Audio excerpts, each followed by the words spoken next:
जरा आपको यह भी दिखाएं कि हम सबों के बीच में बॉलीवुड के स्टार्स के साथ अपनी सेल्फी खिंचवाने का क्रेज कितना जबरदस्त है।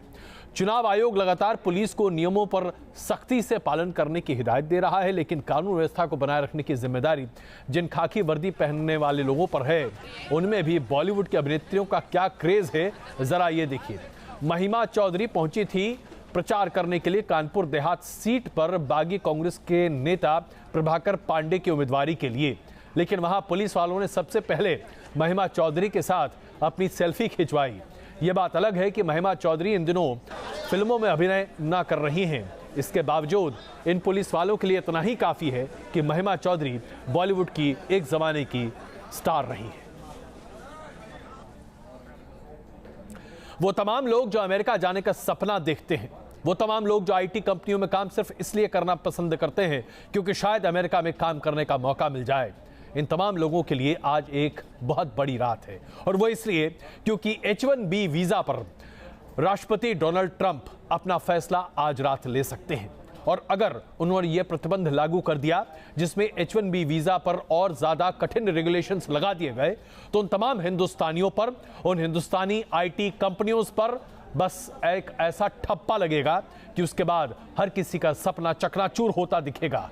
डोनाल्ड ट्रंप अगर अमेरिका के लिए बहुत कुछ करना चाहते हैं तो इस रास्ते में वे कई लोगों को बहुत कुछ उनसे छीन भी रहे हैं, जैसे कि उन तमाम आईटी में काम करने वाले, आईटी कंपनियों में काम करने वाले लोगों के सपने को आज वो छीन रहे हैं, चकनाचूर करने जा रहे हैं। यही था वो मुद्दा जिसने अमेरिका जाने की तमन्ना रखने वाले हिंदुस्तानियों के कान उसी दिन खड़े कर दिए थे जब ट्रंप को राष्ट्रपति चुनाव में जीत मिली थी। और राष्ट्रपति बनने के बाद ये डर हकीकत की शक्ल लेता नजर आ रहा है। खबरों के मुताबिक H1B वीजा और L1 वर्किंग परमिट को लेकर ट्रंप सरकार जल्द अपना एग्जीक्यूटिव ऑर्डर ला सकती है। ट्रंप सरकार ने इन बदलावों को रिफॉर्म का नाम दिया है, लेकिन अमेरिका में हिंदुस्तानी कर्मचारियों के लिए ये मुश्किल का सबब बन सकता है। माना जा रहा है कि इसका सबसे पहला असर अमेरिका में काम कर रहे उन विदेशी कर्मचारियों पर पड़ेगा जिनके H1B वीजा के आधार पर उनकी पत्नियां नौकरी करती हैं। इस वर्ग में एक बड़ा हिस्सा भारतीयों का है। साथ ही ट्रंप सरकार चाहती है कि जो कंपनियां H1B वीजा के आधार पर अपने कर्मचारियों को अमेरिका भेजती है, वो न्यूनतम वेतन $1,30,000 तक बढ़ाए। अब तक ये सीमा $60,000 है, यानी बढ़े वेतन के साथ आईटी कंपनियां ज्यादा कर्मचारियों को अमेरिका नहीं भेज पाएंगी। हम आपको बता दें कि भारतीय आईटी सेक्टर का तकरीबन 60% एक्सपोर्ट अमेरिका को ही होता है। इसका बड़ा असर भारतीय आईटी सेक्टर पर भी पड़ने की आशंका है। H1B एक लॉन्ग टर्म वीजा है, L1 शॉर्ट टर्म वीजा है। इंडिया का तकरीबन 9.5% जीडीपी हमारे आईटी से आता है। आईटी में भी बहुत से काम ऐसे होते हैं जहाँ से अमेरिका में जो एम्प्लॉय नहीं मिलते उनको रिप्लेसमेंट के लिए यहाँ से लिया जाता है। तकरीबन 3 लाख के ऊपर इसका असर होता है H1B का। वो एक कोटा सिस्टम है और उसमें से जिन सबसे बड़ी कंपनियां कोटा लेती हैं और H1B वीजा के थ्रू उनको भेजते हैं। ट्रंप की नई नीति का असर छात्रों पर भी पड़ सकता है। माना जा रहा है कि ऑर्डर में ऑप्शनल प्रैक्टिकल ट्रेनिंग का वक्त भी कम किया जा सकता है। अब तक विज्ञान, तकनीक, इंजीनियरिंग और गणित के छात्रों को ग्रेजुएशन के बाद 3 साल तक अमेरिका में रुकने का मौका मिलता था, लेकिन नए ऑर्डर में इस वक्त को कम किया जा सकता है। मायने साफ है कि किसी भी हाल में ट्रंप की ये नई नीतियां भारतीयों के लिए फायदेमंद तो नहीं साबित होती नजर आती। Team news nation. जाहिर सी बात है, जैसे ही H1B वीजा पर गाज गिरती दिख रही है और खास करके H1B वीजा के तहत जो लोग वहां काम कर रहे हैं हिंदुस्तानी, उनकी पत्नियों पर जो काम कर रही हैं अमेरिका में, उन पर जो गाज गिरती दिख रही है, इसे देखकर विदेश मंत्रालय ने भी ये सामने रखा है कि भारतीय हितों की सुरक्षा करने के लिए सरकार कदम बढ़ा रही है। India's interests and concerns have been conveyed both to the US administration and the US Congress at senior levels. और आइए आपको दिखाएं कि कैसे डोनाल्ड ट्रंप को जिस तरह से विरोध का सामना करना पड़ रहा है, उसकी चर्चा हिंदुस्तान में प्रधानमंत्री नरेंद्र मोदी भी कर रहे हैं। आप सोच रहे होंगे कि आखिरकार ये क्या बात है। दरअसल बीती रात प्रधानमंत्री नरेंद्र मोदी एक रात्रि भोज में सम्मिलित थे, जहां पर सांसदों के लिए यह आयोजित किया गया था स्पीकर सुमित्रा महाजन के द्वारा। और उस वक्त प्रधानमंत्री नरेंद्र मोदी ने कहा, मैं तो दिल्ली वाला नहीं था, ट्रंप भी वॉशिंगटन के नहीं हैं। ऐसे में जो हुआ है यह अपने आप में प्रदर्शित करता है कि क्या हो रहा है। जिस तरह की बातें ट्रंप ने की हैं, कुछ ऐसी ही बातें क्लिंटन ने भी की थी जब उन्हें राष्ट्रपति मनोनीत किया गया था, लेकिन उस वक्त उन्हें उतना विरोध नहीं झेलना पड़ा था, या उस वक्त ऐसी विरोध के स्वर मुखर नहीं थे जैसे आज हैं। ठीक वैसे ही जैसे प्रधानमंत्री नरेंद्र मोदी के सत्ता संभालने के बाद उन्हें लगता है कि उन्हें बहुत विरोध का सामना करना पड़ा। तो काफी समानताएं अपने और ट्रंप के बीच में प्रधानमंत्री नरेंद्र मोदी देख रहे हैं, कम से कम सत्ता संभालने के वक्त को लेकर। अब डोनाल्ड ट्रंप अपने देश में बहुत कुछ ऐसा कर रहे हैं जिसे लेकर दुनिया भर में उनकी चर्चा बड़ी ज्यादा हो रही है। डोनाल्ड ट्रंप ने सबसे पहले 7 देशों से आने वाले तमाम नागरिकों के वीजे पर प्रतिबंध लगा दिया। उसके साथ साथ ग्रीन कार्ड होल्डर्स, जो अमेरिकी ग्रीन कार्ड होल्डर्स हैं और उन 7 देशों से आते हैं, उनके प्रवेश पर भी प्रतिबंध लगा दिया।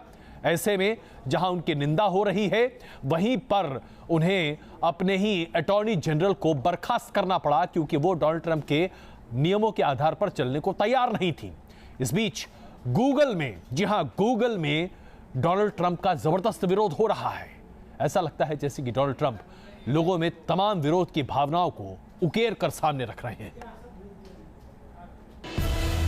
सीरिया, इराक और ईरान समेत 7 अरब और अफ्रीकी देशों से लोगों को 90 दिनों तक अमेरिका में नो एंट्री देने के ट्रंप सरकार के फैसले का अमेरिका में लगातार विरोध हो रहा है।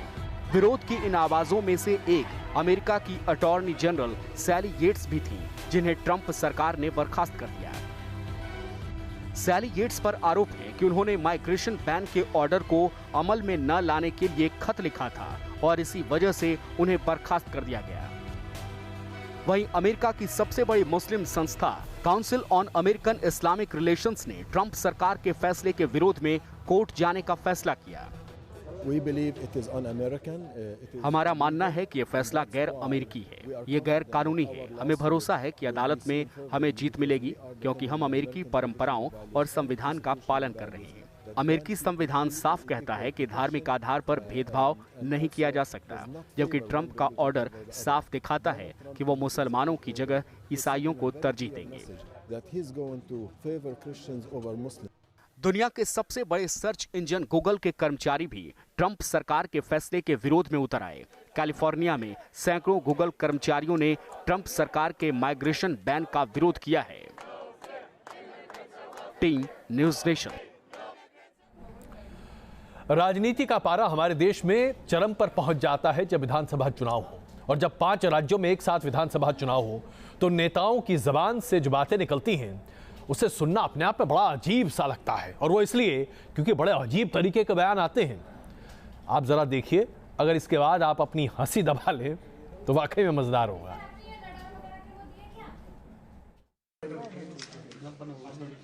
तस्वीरों में जो महिला आपको दिख रही हैं, उनका नाम है लक्ष्मी राणा। लक्ष्मी राणा उत्तराखंड की रुद्रप्रयाग सीट से कांग्रेस की उम्मीदवार हैं, लेकिन एक चुनावी भाषण में उन्होंने कांग्रेस मुक्त भारत बना देने का ऐलान कर दिया। मैं तो कहती हूँ कांग्रेस मुक्त भारत हो न हो, लेकिन कांग्रेस मुक्त रुद्रप्रयाग जरूर हो जाएगा, ये मैं आप लोगों को विश्वास दिलाती हूँ। जी हाँ, हुआ तो ये फिसलती जुबान के चलते ही, लेकिन लक्ष्मी के भाषण का ये हिस्सा वायरल हो गया। और तो और अब कांग्रेस प्रत्याशी के कांग्रेस मुक्त भारत के नारे पर विरोधी भी चुटकी ले रहे हैं। अब इनसे मिलिए, ये नेताजी हैं उत्तर प्रदेश के बुलंदशहर के सत्तारूढ़ समाजवादी पार्टी के प्रत्याशी सुजात आलम। यूपी के विधानसभा चुनाव में खुद की छवि को बेदाग और दूसरों से अलग दिखाने के लिए हर प्रत्याशी अलग अलग दांव आजमा रहे हैं, लेकिन सुजात आलम ने तो एक जनसभा को संबोधित करने के दौरान बातों ही बातों में खुद को जूता मारना शुरू कर दिया, और अब उनकी इस हरकत का वीडियो खूब वायरल हो रहा है। कांग्रेस और समाजवादी पार्टी की ही तरह एक निर्दलीय प्रत्याशी की क्लिप भी सोशल मीडिया पर वायरल हो रही है। नाम है गोपाल धाकड़, और धाकड़ साहब आगरा से चुनावी बिगुल फूंक रहे हैं। गोपाल सिंह धाकड़ से जब सवाल हुआ कि वो चुनाव क्यों लड़ना चाहते हैं, तो जवाब में उन्होंने जनता को लूटने वाला अपना पूरा प्लान ही पेश कर दिया। मेरा चुनाव में कोई मुद्दा नहीं, मेरा अपना एक पर्सनल मुद्दा है। मुझे पैसा कमाना, इन्वेस्ट करना है और विधायक बन के अपनी जो सारी सुविधा है वो खड़ी करना। 1 मिनट 28 सेकंड के वायरल वीडियो में तो धाकड़ साहब ने सब कुछ बताया है कि वो चुनाव पैसों के लिए लड़ रहे हैं, जनता को लूटने के लिए लड़ रहे हैं, जनता को बेवकूफ बनाकर चुनाव जीतेंगे और पैसे बनाएंगे। हालांकि करप्शन के तौर तरीकों को लेकर वो खुद को नौसिखिया बता रहे हैं। कुछ लोग बताएंगे, अभी तो मुझे इतनी नॉलेज नहीं है कि पैसा किस तरह कमाया जाएगा। जीतने के बाद अपने नॉलेज आ जाएंगे, अधिकारी बताएंगे मुझे पैसा कमाने के लिए। चुनाव में गंभीरता से बड़े बड़े दांव चले जा रहे हैं, तो कुछ ऐसे नेता भी हैं जिनके बयान इस गंभीर माहौल में थोड़ा गुदगुदा जाते हैं। Team news nation. और आइए अब आपको दिखाते हैं मोदी सरकार के एक मंत्री जिनका नाम है विजय गोयल। खेल मंत्री हैं विजय गोयल, लेकिन ये अपनी हरकतों से बाज नहीं आते हैं। ओलंपिक्स के दौरान इनकी सेल्फी जहां सुर्खियां बटोर रही थी और हम मेडल नहीं पा रहे थे और इनकी खूब आलोचना हुई, वहीं अब आंख पर पट्टी बांधकर दरअसल एक समारोह में ये प्रदर्शित करना चाहते थे कि नेत्रहीन लोग खेल कैसे खेल सकते हैं। जरा सोचिए, इससे ज्यादा संवेदनहीन कोई व्यक्ति हो सकता है क्या?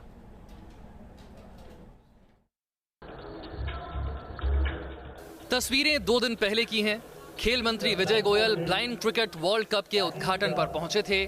कार्यक्रम ठीक ठाक चला, लेकिन कार्यक्रम खत्म होते होते कुछ ऐसा हुआ जिसे लेकर विजय गोयल निशाने पर आ गए। दरअसल विजय गोयल ने ब्लाइंड क्रिकेटर्स के साथ आंखों पर पट्टी बांधकर एक शॉट खेला और वर्ल्ड कप का आगाज किया। बस यही काली पट्टी विजय गोयल के लिए मुश्किलों का सबब बन गई। इस तस्वीर को लेकर लोगों ने सोशल मीडिया पर विजय गोयल को संवेदनहीन तक कह डाला। एक साहब ने लिखा, विजुअली चैलेंज क्रिकेटर्स का साथ जताने के दूसरे तरीके भी हो सकते थे। जो आपने किया वो खिलाड़ियों का मजाक उड़ाने जैसा लगता है। एक दूसरे साहब ने लिखा, ये बहुत संवेदनहीन है, आप क्या कर रहे हैं? इस तरीके से ट्रोल किए जाने के बाद विजय गोयल ने जवाब दिया। विजय गोयल ने ट्वीट किया, इस किस्म की बातें सिर्फ सरकार के प्रयासों को कमतर करने की कोशिश नजर आती हैं। साथ ही विजय गोयल ने एक फोटो भी ट्वीट की जिसमें टीम इंडिया के खिलाड़ी भी आंखों पर पट्टी बांधे नजर आते हैं। ये पहली बार नहीं है जब विजय गोयल का नाम यूं विवादों में आया हो। रियो ओलंपिक्स के दौरान विजय गोयल भारतीय हॉकी टीम के साथ टर्फ पर फोटो खिंचवाते नजर आए थे। गोयल के इस कदम की भी निंदा हुई थी। Team news nation.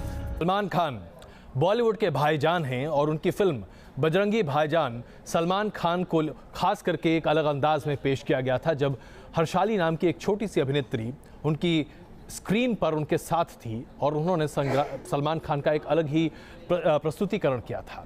Salman Khan अपनी नई फिल्म में इस बार एक और नन्हे फरिश्ते को लेकर आ रहे हैं। इस छोटे से फरिश्ते का नाम है मैटिन। मैटिन सलमान खान की आने वाली फिल्म ट्यूबलाइट में सलमान खान के साथ काम कर रहे हैं। सलमान खान ने अभी हर्षाली के साथ अपने फोटोज तो ट्वीट किए ही, साथ ही साथ मैटिन के साथ भी अपने फोटोज ट्वीट किए हैं। जाहिर से एक नया चाइल्ड स्टार पैदा हो रहा है।